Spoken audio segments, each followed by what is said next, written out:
Hyderabad gadget लागू करण्याचा निर्णय जी.आर. काल आपल्या सरकारने काढलेला आहे. त्या बाबतीमध्ये सविस्तर मीही बोललोय, मुख्यमंत्री बोललेले आहेत आणि यामध्ये जो निर्णय आम्ही घेतलाय तो कायद्याच्या चौकटीत बसवून घेतलेला आहे, कायदेशीर आणि नियमाला धरून घेतलेला आहे.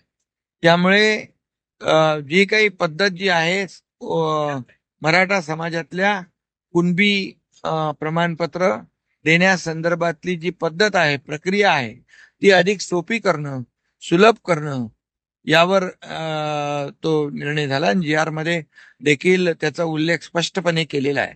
त्यामुळे मला वाटतं त्याची अंमलबजावणी करण्यामध्ये कुठलीही अडचण येणार नाही आणि कुणबी प्रमाणपत्र मराठा समाजाला मिळतील आणि हे करत असताना ओबीसी समाजाचं कुठलंही नुकसान होऊ नये ही भूमिका देखील सुरुवातीपासून सरकारची होती, ती आहे.